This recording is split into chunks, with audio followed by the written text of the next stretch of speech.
ਸਤਿ ਸ਼੍ਰੀ ਅਕਾਲ। ਮੈਂ ਹਾਂ ਸਿਮਰਨ। ਅੱਜ ਅਸੀਂ ਗੱਲ ਕਰਾਂਗੇ ਇੱਕ ਅਜਿਹੀ ਕਿਤਾਬ ਦੀ ਜੋ ਦੁਨੀਆ ਭਰ ਵਿੱਚ 4 ਕਰੋੜ ਤੋਂ ਵੱਧ ਵਾਰ ਵਿਕੀ ਹੈ।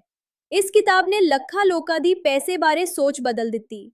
ਕਿਤਾਬ ਦਾ ਨਾਂ ਹੈ rich dad poor dad, Robert Kiyosaki ਦੀ ਲਿਖੀ ਹੋਈ। ਅੱਜ ਮੈਂ ਤੁਹਾਨੂੰ ਸਿਰਫ 5 ਮਿੰਟ ਵਿੱਚ ਇਸ ਦਾ ਅਸਲੀ ਸਾਰ ਦੱਸਾਂਗੀ। ਉਹ ਗੱਲਾਂ ਜੋ ਸਾਨੂੰ ਸਕੂਲ ਵਿੱਚ ਕਦੇ ਨਹੀਂ ਸਿਖਾਈਆਂ ਗਈਆਂ। ਕੀ ਹੋਵੇ ਜੇ ਪੈਸੇ ਬਾਰੇ ਜੋ ਕੁਝ ਵੀ ਅੱਜ ਤੱਕ ਸਿੱਖਿਆ ਹੈ ਉਹ ਗਲਤ ਹੋਵੇ। ਅੱਜ ਆਪਾਂ ਰਾਬਰਟ ਕਿਯੋਸਾਕੀ ਦੀ ਮਸ਼ਹੂਰ ਕਿਤਾਬ ਰਿਚ ਡੈਡ ਪੂਅਰ ਡੈਡ ਦੇ ਉਹਨਾਂ ਰਾਜ਼ਾਂ ਤੇ ਇੱਕ ਨਜ਼ਰ ਮਾਰਾਂਗੇ ਜਿਨ੍ਹਾਂ ਨੇ ਦੁਨੀਆ ਭਰ ਦੇ ਲੱਖਾਂ ਲੋਕਾਂ ਦੀ ਪੈਸੇ ਨੂੰ ਦੇਖਣ ਦੀ ਸੋਚ ਹੀ ਬਦਲ ਦਿੱਤੀ। ਤਾਂ ਕਿਤਾਬ ਦਾ ਸਭ ਤੋਂ ਵੱਡਾ ਸਬਕ ਇਹ ਕਿ ਅਸਲ ਦੌਲਤ ਬੈਂਕ ਖਾਤੇ 'ਚ ਨਹੀਂ ਸਗੋਂ ਆਪਣੇ ਦਿਮਾਗ 'ਚ ਹੁੰਦੀ ਹੈ। ਸਭ ਕੁਝ ਇਸ ਗੱਲ ਤੇ ਟਿਕਿਆ ਹੈ ਕਿ ਆਪਾਂ ਪੈਸੇ ਨੂੰ ਦੇਖਣ ਲਈ ਆਪਣੇ ਦਿਮਾਗ ਨੂੰ ਟ੍ਰੇਨ ਕਿਵੇਂ ਕਰਦੇ ਹਾਂ ਅਤੇ ਇਹੀ ਸਭ ਤੋਂ ਵੱਡਾ ਫਰਕ ਪਾਉਂਦਾ ਹੈ। ਇਸ ਕਿਤਾਬ ਦੀ ਪੂਰੀ ਕਹਾਣੀ ਲੇਖਕ ਦੇ 2 ਪਿਤਾਵਾਂ ਦੇ ਆਲੇ-ਦੁਆਲੇ ਘੁੰਮਦੀ ਹੈ। ਇੱਕ ਪਾਸੇ ਹੈ ਗਰੀਬ ਪਿਤਾ ਜਿਹੜਾ ਉਹਨਾਂ ਦਾ ਆਪਣਾ ਪੜ੍ਹਿਆ ਲਿਖਿਆ ਪਿਤਾ ਸੀ ਤੇ ਦੂਜੇ ਪਾਸੇ ਅਮੀਰ ਪਿਤਾ ਜਿਹੜਾ ਉਹਨਾਂ ਦੇ ਦੋਸਤ ਦਾ ਪਿਤਾ ਸੀ। ਸੋਚ ਵਿੱਚ ਨਾ ਜ਼ਮੀਨ ਆਸਮਾਨ ਦਾ ਫਰਕ ਸੀ। ਇਸ ਕਰਕੇ ਲੇਖਕ ਨੂੰ ਇੱਕ ਅਜਿਹੇ ਮੋੜ ਤੇ ਆਉਣਾ ਪਿਆ ਜਿੱਥੇ ਉਹਨਾਂ ਨੂੰ ਦੋਹਾਂ ਵਿੱਚੋਂ ਇੱਕ ਰਾਹ ਚੁਣਨਾ ਸੀ। ਤਾਂ ਸਵਾਲ ਇਹ ਹੈ ਕਿ ਇਹ ਕਿਤਾਬ ਕਿਹੜੀ ਸਮੱਸਿਆ ਦਾ ਹੱਲ ਕਰਦੀ ਹੈ।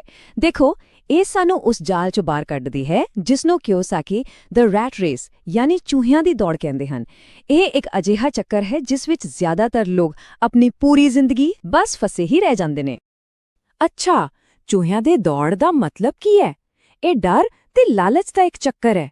ਨੌਕਰੀ ਜਾਣ ਦਾ ਡਰ ਤੇ ਹੋਰ ਪੈਸੇ ਦਾ ਲਾਲਚ। ਤਾਂ ਇਹ ਕਿਤਾਬ ਉਹਨਾਂ ਸਾਰਿਆਂ ਲਈ ਹੈ ਜਿਹੜੇ ਸਿਰਫ ਬਿੱਲ ਭਰਨ ਲਈ ਕੰਮ ਕਰ ਕਰਕੇ ਥੱਕ ਚੁੱਕੇ ਨੇ ਤੇ ਦੌਲਤ ਬਣਾਉਣ ਦਾ ਕੋਈ ਨਵਾਂ ਕੋਈ ਬਿਹਤਰ ਤਰੀਕਾ ਲੱਭ ਰਹੇ ਨੇ। ਚਲੋ ਹੁਣ ਗੱਲ ਕਰਦੇ ਹਾਂ ਉਹਨਾਂ 5 ਵੱਡੇ ਵਿਚਾਰਾਂ ਦੀ ਜੋ ਪੈਸੇ ਬਾਰੇ ਕਿਸੇ ਦੀ ਵੀ ਸੋਚ ਨੂੰ ਪੂਰੀ ਤਰ੍ਹਾਂ ਬਦਲ ਸਕਦੇ ਨੇ। ਇਹ ਉਹੀ ਸਬਕ ਨੇ ਜੋ ਅਮੀਰ ਪਿਤਾ ਨੇ ਲੇਖਕ ਨੂੰ ਸਿਖਾਈ ਸੀ। ਤੇ ਪਹਿਲਾ ਸਬਕ ਇਹ ਸਭ ਤੋਂ ਬੇਸਿਕ ਹੈ ਪਰ ਸਭ ਤੋਂ ਜ਼ਰੂਰੀ ਵੀ। ਇਹ ਉਹ ਨੀਂਹ ਹੈ ਜਿਸ ਤੇ ਦੌਲਤ ਦੀ ਪੂਰੀ ਇਮਾਰਤ ਖੜੀ ਹੁੰਦੀ ਹੈ। ਇਸ ਦਾ ਸਿੱਧਾ ਮਤਲਬ ਇਹ ਹੈ ਕਿ ਸਿਰਫ ਤਨਖਾਹ ਲਈ ਕੰਮ ਕਰਨ ਵਾਲੀ ਸੋਚ ਤੋਂ ਬਾਹਰ ਨਿਕਲਣਾ ਤੇ ਇੱਕ ਅਜਿਹਾ ਸਿਸਟਮ ਬਣਾਉਣਾ ਜਿੱਥੇ ਪੈਸਾ ਕਿਸੇ ਲਈ 24/7 ਕੰਮ ਕਰੇ, ਭਾਵੇਂ ਕੋਈ ਜਾਗ ਰਿਹਾ ਹੋਵੇ ਜਾਂ ਸੌ ਰਿਹਾ ਹੋਵੇ। ਅੱਗੇ ਦੂਜਾ ਸਬਕ ਇਹ ਇੰਨਾ ਸੌਖਾ ਹੈ ਕਿ ਜ਼ਿਆਦਾਤਰ ਲੋਕ ਇਸ ਵੱਲ ਧਿਆਨ ਹੀ ਨਹੀਂ ਦਿੰਦੇ, ਪਰ ਅਸਲ ਵਿੱਚ ਵਿੱਤੀ ਸਫਲਤਾ ਦੀ ਅਸਲੀ ਚਾਬੀ ਇਹੀ ਹੈ।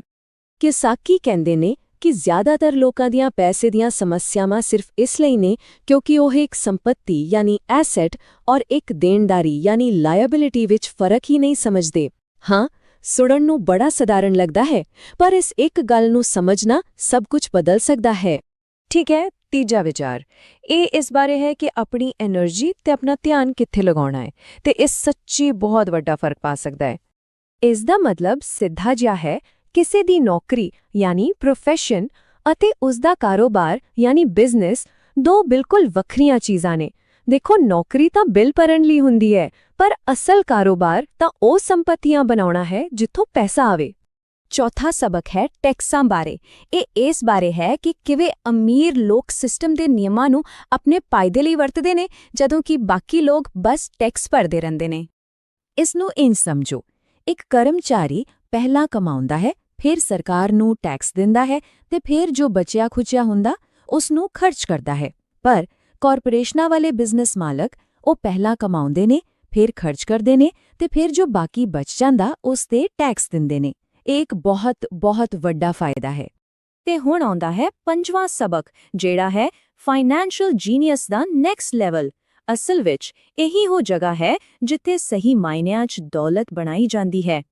ਦੇਖੋ, ਇਹ ਸਿਰਫ ਸਖਤ ਮਿਹਨਤ ਕਰਨ ਦੀ ਗੱਲ ਨਹੀਂ ਹੈ।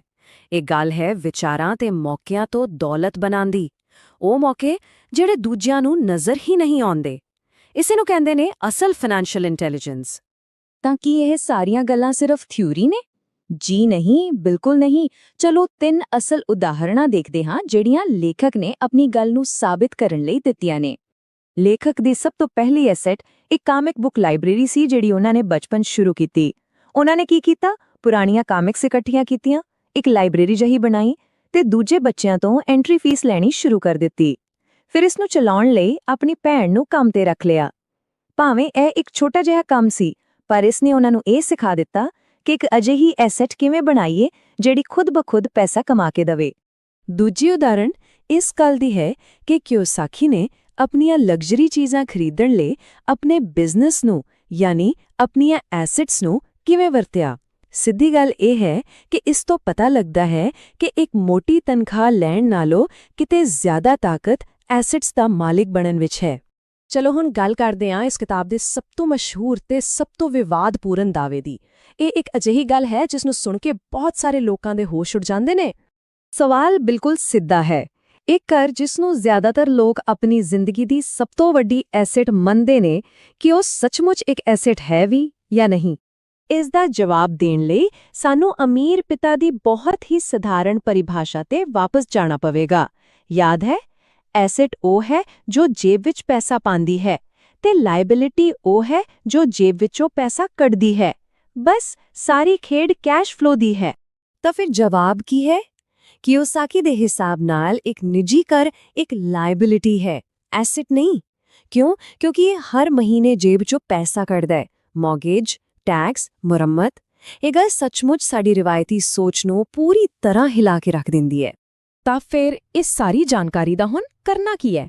ਚਲੋ ਅਖੀਰ ਵਿੱਚ ਕਿਤਾਬ ਦੀ ਸਲਾਹ ਨੂੰ ਕੁਝ ਪ੍ਰੈਕਟੀਕਲ ਐਕਸ਼ਨ ਸਟੈਪਸ ਵਿੱਚ ਸਮਝਦੇ ਹਾਂ। ਤਾਂ ਐਕਸ਼ਨ ਪਲਾਨ ਕੀ ਹੈ? ਪਹਿਲਾ, ਦੇਣਦਾਰੀਆਂ ਨਹੀਂ ਸੰਪत्तियां ਖਰੀਦੋ। ਦੂਜਾ, ਆਪਣਾ ਪੂਰਾ ਧਿਆਨ ਆਪਣੇ ਐਸੈਟ ਕਾਲਮ ਤੇ ਰੱਖੋ। ਤੀਸਰਾ, ਸਿਰਫ ਤਨਖਾਹ ਲਈ ਨਹੀਂ ਸਿੱਖਣ ਲਈ ਕੰਮ ਕਰੋ। ਚੌਥਾ, ਵਿੱਤੀ ਸਾਖਰਤਾ ਵਿੱਚ ਮਾਸਟਰ ਬਣੋ। ਤੇ ਸਭ ਤੋਂ ਜ਼ਰੂਰੀ, ਹਮੇਸ਼ਾ ਪਹਿਲਾਂ ਆਪਣੇ ਆਪ ਨੂੰ ਭੁਗਤਾਨ ਕਰੋ, ਮਤਲਬ ਪੈਸਾ ਪਹਿਲਾਂ ਆਪਣੀ ਐਸੈਟਸ ਵਿੱਚ ਲਗਾਓ। ਅਤੇ ਅੰਤ ਵਿੱਚ ਇੱਕ ਸਵਾਲ ਸਭ ਲਈ, ਆਪਣੇ ਅਗਲੇ ਰੁਪਏ ਜਾਂ ਡਾਲਰ ਨਾਲ ਕਿਹੜੀ ਇੱਕ ਚੀਜ਼ ਵੱਖਰੀ ਕੀਤੀ ਜਾਵੇਗੀ? ਕਿਉਂਕਿ ਯਾਦ ਰੱਖੋ, ਗਿਆਨ ਉਦੋਂ ਤੱਕ ਬੇਕਾਰ ਹੈ ਜਦੋਂ ਤੱਕ ਉਸ ਨੂੰ ਵਰਤਿਆ ਨਾ ਜਾਵੇ। ਤਾਂ ਅਗਲਾ ਵਿੱਤੀ ਫੈਸਲਾ ਕੀ ਹੋਵੇਗਾ? ਇਹ ਸੀ ਰਿਚ ਡੈਡ ਪੂਅਰ ਡੈਡ ਦਾ ਸਾਰ। ਅੱਜ ਘਰ ਜਾ ਕੇ ਇੱਕ ਕੰਮ ਕਰੋ।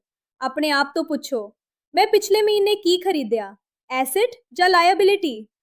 ਬਸ ਇਹੀ ਸਵਾਲ ਤੁਹਾਡੀ ਸੋਚ ਬਦਲਣ ਦੀ ਸ਼ੁਰੂਆਤ ਹੈ।